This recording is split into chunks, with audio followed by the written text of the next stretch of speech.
membahas tentang hak-hak perdata dan hak kebendaan. Adapun pembahasan utama yaitu mengenai pengertian hak perdata. Perdata merupakan pengaturan hak, harta benda, dan sesuatu yang berkaitan antara individu dengan badan hukum. Hukum perdata adalah ketentuan-ketentuan yang mengatur hak dan kewajiban seseorang dalam masyarakat. Kemudian pembahasan tentang hak kebendaan.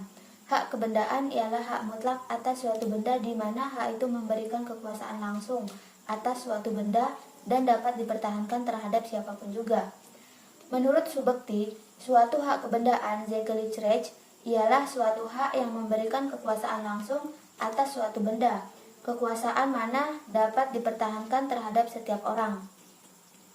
Menurut Van Apeldoorn, hak-hak kebendaan adalah hak-hak harta benda yang memberikan kekuasaan langsung atas suatu benda. Kekuasaan langsung berarti terdapat sesuatu hubungan yang langsung antara orang-orang yang berhak dan benda tersebut. Lebih lanjut, menurut Sri Sudewi Mas Josofwan menyatakan hak kebendaan ialah hak mutlak atas suatu benda, di mana hak itu memberikan kekuasaan langsung atas suatu benda dan dapat dipertahankan terhadap siapapun juga. Dari beberapa pendapat di atas dapat disimpulkan bahwa suatu hak kebendaan adalah suatu hak mutlak yang memberikan kekuasaan langsung atas suatu benda yang dapat dipertahankan setiap orang dan mempunyai sifat melekat. Hak kebendaan dapat dibedakan menjadi dua macam, yaitu yang pertama, hak menikmati, seperti hak milik, bezit, hak memungut pakai hasil, hak pakai, dan mendiami. Yang kedua, hak memberi jaminan, seperti gadai, fidusia, hak tanggungan, hipotek, dan sistem reisi gudang ilmu hukum, dan peraturan perundang-undangan telah lama membagi segala hak-hak manusia atas hak-hak kebendaan dan hak-hak perorangan. Yang kedua, membahas tentang macam-macam hak kebendaan. Hak kebendaan diatur dalam buku 2 Burgerlich Wetboek, Kitab Undang-Undang Hukum Perdata, disingkat KUH Perdata. Namun dengan berlakunya Undang-Undang Nomor 5 Tahun 1960 tentang Peraturan Dasar Pokok-pokok Agraria UUPA, ketentuan yang terdapat di buku 2 KUH Perdata yang berkaitan dengan bumi, air, dan segala kekayaan alam yang ada di dalamnya, kecuali ketentuan-ketentuan mengenai hipotek dicabut. Dengan mengingat berlakunya UUPA, secara umum hak kebendaan dibedakan menjadi 1. Hak kebendaan yang bersifat memberi kenikmatan (Zeitgelich Genossensrecht) meliputi hak kebendaan yang memberikan kenikmatan atas bendanya sendiri, misalnya hak Eigendom dan hak Bezit. Kemudian hak kebendaan yang memberikan kenikmatan atas benda orang lain, misalnya hak pakai dan hak mendiami. Kemudian hak kebendaan yang bersifat memberi jaminan, misalnya gadai dan hipotek. Macam-macam hak kebendaan yang bersifat memberi kenikmatan. Hak kebendaan dengan sifat ini terbagi menjadi dua jenis, yaitu hak kebendaan yang memberikan kenikmatan atas benda itu sendiri, seperti hak Eigendom dan hak Bezit, serta hak kebendaan yang memberikan kenikmatan atas benda orang lain, misalnya seperti hak postal, hak erfpacht, hak memungut hasil, hak pakai, dan hak mendiami. Hak kebendaan yang bersifat memberi jaminan sesuai namanya. Hak kebendaan ini bersifat atau memiliki fungsi untuk memberi jaminan. Contohnya saja hak gadai dan hipotek. Berbagai macam hak kebendaan yang diatur dalam buku 2 KUH Perdata dan UUPA antara lain: 1. Hak bezit atau kedudukan berkuasa. Hak bezit atau kedudukan berkuasa adalah salah satu hak kebendaan yang diatur dalam pasal 529 sampai dengan 569 Burgerlich Wetboek. Menurut pasal 529 KUH Perdata, kedudukan berkuasa adalah kedudukan seseorang yang menguasai suatu kebendaan, baik dengan diri sendiri maupun dengan perantara orang lain, dan yang mempertahankan atau menikmatinya selaku orang yang memiliki kebendaan tersebut. Bezit kemudian dapat dibedakan menjadi dua. Yang pertama, bezit yang beritikat baik, yakni apabila si pemegang kedudukan berkuasa memperoleh kebendaan dengan cara memperoleh hak milik, di mana ia tidak mengetahui adanya cacat atau kekurangan yang terdapat di dalamnya. Yang kedua, bezit yang beritikat buruk, yakni apabila si pemegang kedudukan berkuasa mengetahui bahwa benda yang ada padanya bukan miliknya. Pasal 533 KUH Perdata menentukan bahwa setiap pemegang kedudukan berkuasa selalu dianggap beritikat baik, dan tuduhan bahwa si pemegang kedudukan berkuasa beritikat buruk harus dibuktikan oleh orang yang menuduh. 2. Hak eigendom, hak milik. Hak milik eigendom merupakan salah satu jenis hak kebendaan yang diatur dalam buku 2 Burgerlijk Wetboek. Dengan berlakunya Undang-Undang Nomor 5 Tahun 1960 tentang Peraturan Dasar Pokok-pokok Agraria UUPA, hak milik atas tanah dicabut dari buku 2 KUH Perdata dan diatur dalam UUPA, sehingga cara memperoleh, peralihan, pembebanan, dan hapusnya hak milik atas tanah berbeda dengan apa yang diatur dalam buku 2 KUH Perdata. Mengenai hak milik diatur dalam bab ketiga pasal 570 sampai 624 KUH Perdata. Pasal 570 KUH Perdata menerangkan bahwa hak milik adalah hak untuk menikmati kegunaan suatu kebendaan dengan leluasa dan untuk berbuat bebas terhadap kebendaan itu dengan kedaulatan sepenuhnya, sepanjang tidak bertentangan dengan peraturan perundang-undangan yang berlaku dan tidak mengganggu hak-hak orang lain, dengan tidak mengurangi kemungkinan akan adanya pencabutan hak tersebut demi kepentingan umum berdasarkan atas ketentuan undang-undang dengan disertai pembayaran ganti rugi. Ketiga, hak servitude, hak pekarangan. Pengabdian pekarangan merupakan suatu dari berbagai jenis hak kebendaan. Mengenai pengabdian pekarangan diatur dalam pasal 674 sampai pasal 710 Burgerlijk Wetboek. Pasal 674 KUH Perdata menentukan bahwa pengabdian pekarangan adalah suatu beban yang diberikan kepada pekarangan milik orang yang satu untuk digunakan bagi dan demi kemanfaatan pekarangan milik orang yang lain. Dapat dikatakan bahwa pengabdian pekarangan adalah suatu beban yang diletakkan di atas suatu pekarangan untuk keperluan pekarangan lain. Pasal 675 KUH Perdata menentukan kewajiban yang muncul dari adanya pengabdian pekarangan adalah berupa kewajiban untuk membiarkan sesuatu atau akan tidak berbuat sesuatu. Pasal 677 KUH Perdata membedakan pengabdian pekarangan menjadi pengabdian pekarangan yang abadi dan yang tidak abadi. Pengabdian pekarangan abadi terjadi apabila penggunaannya berlangsung atau dapat dilangsungkan terus-menerus dengan tidak memerlukan suatu perbuatan manusia. Misalnya, hak mengalirkan air, hak mengenai selokan, hak atas pemandangan keluar, dan lain-lain. Sedangkan pengabdian pekarangan tidak abadi terjadi apabila penggunaannya memerlukan keterlibatan manusia. Misalnya, hak melintas pekarangan, hak mengambil air, hak mengembala ternak, dan lain-lain.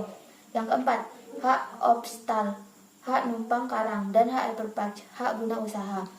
Hak numpang karang dan hak usaha tergolong ke dalam hak kebendaan. Hak numpang karang diatur dalam buku 2 bab ke-7 pasal 711 sampai dengan pasal 719 buku Burgerlijk Wetboek. Sedangkan hak usaha diatur dalam buku 2 bab ke-8 pasal 720 sampai 736 KUH Perdata. Menurut ketentuan pasal 711 KUH Perdata, hak numpang karang adalah suatu hak kebendaan untuk mempunyai gedung-gedung, bangunan-bangunan, dan penanaman di atas pekarangan orang lain.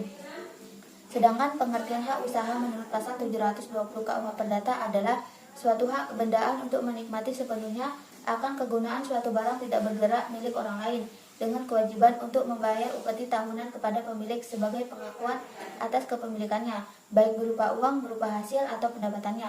Yang kelima, hak vruchtgebruik, hak pakai hasil.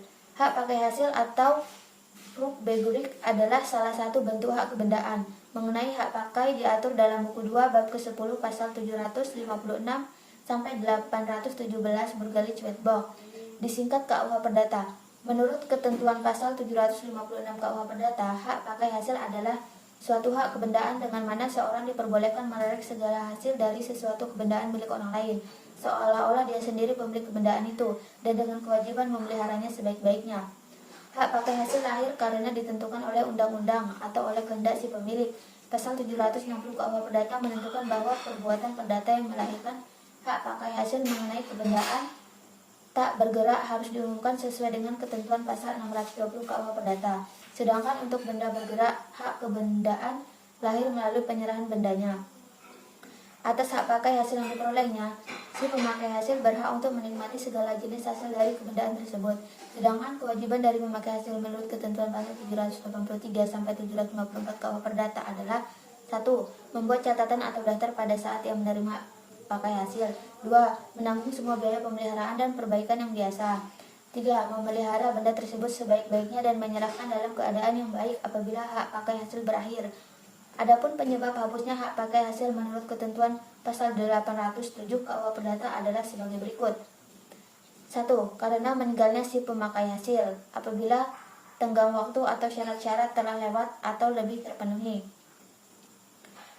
2. Karena percampuran, yaitu apabila hak milik dan hak pakai hasil berada pada orang yang sama. 3. Karena pelepasan hak oleh si pemakai kepada si pemilik. Keempat, karena kadaluarsa, yaitu apabila si pemakai selama 30 tahun tidak menggunakan haknya. Kelima, karena musnahnya seluruh benda. Kemudian, hak gadai. Menurut KUH Perdata, gadai adalah suatu hak kebendaan yang diperoleh seseorang berpiutang atas suatu barang bergerak yang diserahkan kepadanya oleh seorang berutang atau oleh seorang lain atas namanya dan yang memberikan kekuasaan kepada si berpiutang itu untuk mengambil pelunasan dari barang tersebut secara didahulukan daripada orang-orang berpiutang lainnya dengan terkecuali biaya untuk melelang barang tersebut dan biaya yang telah dikeluarkan untuk menyelamatkan setelah barang itu digadaikan. Keenam, hak hipotek. Yang ketujuh, hak istimewa. Yang kedelapan, hak reklame dan hak retin. Hak reklame dan hak retin diatur dalam buku 2 Bergali Cuetbau Kitab Undang-Undang Hukum Perdata karena memiliki kemiripan dengan hak kebendaan. Hak reklame memiliki unsur yang sama dengan hak kebendaan, sedangkan hak retin memiliki kesamaan dengan gadai. Menurut pasal 1145 KUH Perdata, hak reklame adalah hak yang diberikan kepada penjual untuk menuntut kembali barang-barangnya selama barang-barang tersebut masih berada di tangan pembeli. Penuntutan tersebut harus dilakukan paling lama 30 hari setelah penyerahan dan barang tersebut belum disewakan atau dijual kepada pembeli yang beritikat baik. Kemiripan antara hak reklame dan hak kebendaan terletak pada keberadaan hal tersebut yang melekat pada bendanya dan dapat dipertahankan terhadap siapapun.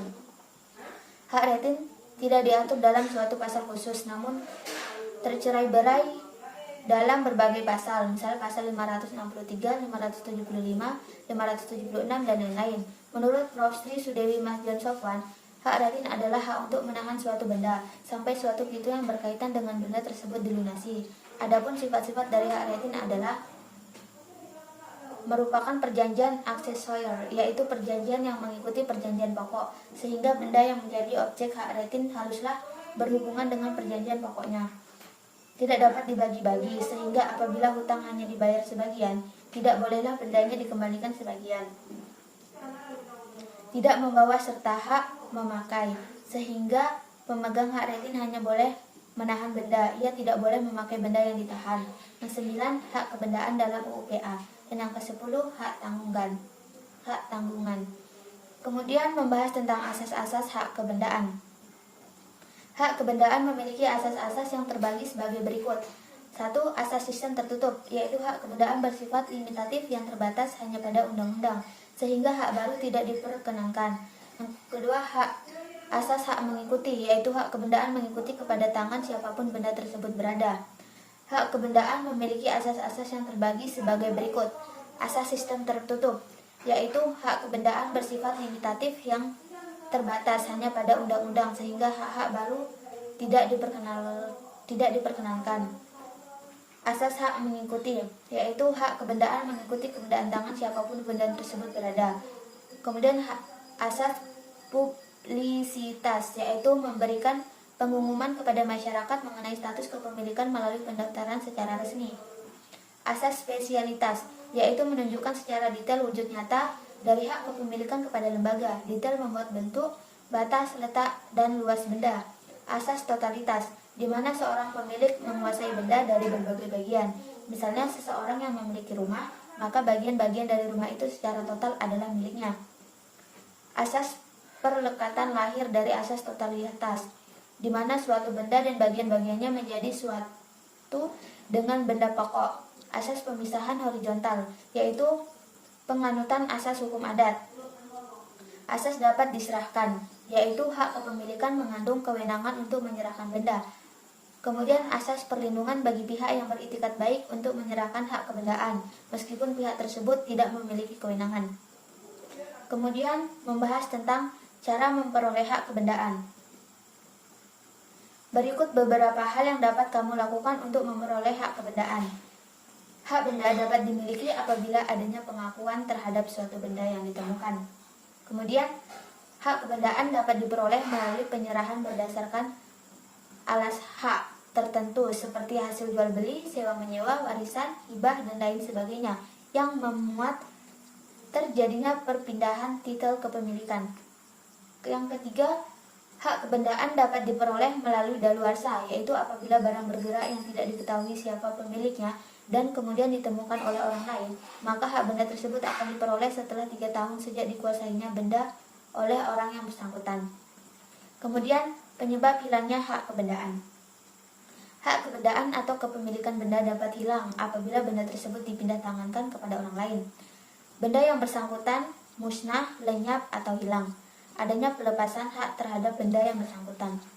Kemudian, hak kebendaan sudah kadaluarsa. Perlu diketahui bahwa daluarsa untuk barang bergerak umumnya adalah 3 tahun dan untuk barang tidak bergerak mencapai 20 tahun. Adanya pencabutan hak dari penguasa publik sesuai dengan syarat yang berlaku, yaitu atas didasari hukum, undang-undang, atau dilakukan demi kepentingan umum bersama yang disertai dengan imbalan atau ganti rugi yang layak. Mungkin cukup sekian video saya tentang hak-hak hukum perdata dan hak kebendaan. Mohon maaf jika banyaknya kesalahan. Saya akhiri, wabillahi taufiq wal hidayah. Wassalamualaikum warahmatullahi wabarakatuh.